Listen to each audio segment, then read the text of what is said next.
ಏನು ನಮ್ಮ ಗುಡಿಬಂಡೆ ತಾಲೂಕಿನಲ್ಲಿ ಅಮಾನಿ ಬೈರಸಾಗರ ಕೆರೆ ಕಟ್ಟೆ ಮೇಲೆ ಒಂದು ತಿಂಗಳಿಂದ ಸುಮಾರು ಅಪಘಾತಗಳು ಸಂಭವಿಸ್ತಾ ಇದೆ.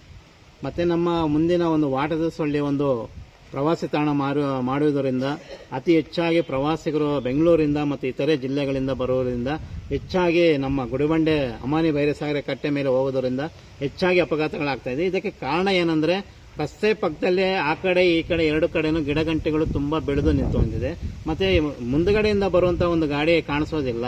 ಮತ್ತು ಅದೇ ರೀತಿಯಾಗಿ ನೈಟಲ್ಲಿ ಒಂದು ಪಟ್ಟಣ ಪಂಚಾಯತಿ ಸುಮಾರು ವರ್ಷಗಳಿಂದ ಒಂದು ಲಕ್ಷಾಂತರ ರೂಪಾಯಿ ವೆಚ್ಚದಲ್ಲಿ ಒಂದು ಲೈಟಿಂಗ್ ವ್ಯವಸ್ಥೆ ಮಾಡಿದ್ರು. ಅದು ಸುಮ್ಮನೆ ಕಾಟಾಚಾರಕ್ಕೆ ಆಗ್ಬಿಟ್ಟಿದೆ. ಈಗ ಇಲ್ಲಂದ್ರೆ ಅಲ್ಲಿ ವೈರ್ ಕಿತ್ಕೊಂಡು ಬರ್ತಾ ಇದೆ, ಮತ್ತೆ ಗ್ರೌಂಡಿಂಗ್ ಆಗ್ತಾ ಇದೆ.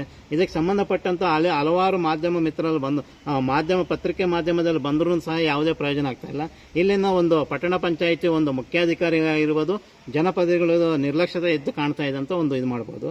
ಅದೇ ರೀತಿಯಾಗಿ ಕೆರೆ ಕಟ್ಟೆ ಮೇಲೆ ಒಂದು ವಿಪರೀತ ಅಪಘಾತಗಳಾಗೋದಕ್ಕೆ ಅಲ್ಲಿ ಒಂದು ರಸ್ತೆ ತಿರುವು ಇರುವುದರಿಂದ ನಮ್ಮ ಶಾಸಕರು 3 ಬಾರಿ ಗೆದ್ದಿರುವಂತಹ ಒಂದು ಬಾಗೇಪಲ್ಲಿ ವಿಧಾನಸಭಾ ಶಾಸಕರು 15 ವರ್ಷದಿಂದ ಹೇಳ್ಕೊಂಡೇ ಬರ್ತಾ ಇದೆ, ನಾವು ಫ್ಲೇವರ್ ಮಾಡಿಸ್ತೀವಿ ಅಂತ.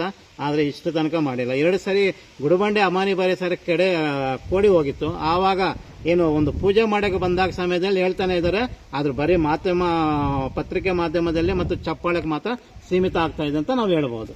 ಅದೇ ರೀತಿಯಾಗಿ ಏನು ಈಗ ಒಂದು ಅಪಘಾತಗಳಾಗ್ತದೆ. ಮೊನ್ನೆ ಒಂದು ಗುಡಿಬಂಡೆ ಒಬ್ಬ ನಿವಾಸಿ ಸುಮಾರು 28 ವರ್ಷದ ಒಂದು ಅಶೋಕ್ ಒಬ್ಬ ಸ್ಥಳದಲ್ಲಿ ಮೃತಪಟ್ಟಿದ್ದಾರೆ. ಮತ್ತೆ ಮೊನ್ನೆ 2 ದಿವಸಗಳಿಂದ ಒಬ್ಬ ಜಂಗಾಲಹಳ್ಳಿ ಗ್ರಾಮದ ಅವರೊಬ್ಬರು ತೀರ್ಕೊಂಡಿದ್ದಾರೆ. ಮತ್ತೆ ಇತರೆ ಸಣ್ಣ ಪುಟ್ಟ ಗಾಯಗಳಾಗಿದ್ದು ಆ ತರ ನೈಟ್ ಅಲ್ಲಿ ಮತ್ತೆ ಡೇಯಲ್ಲೂ ಆಗ್ತಾ ಇದೆ.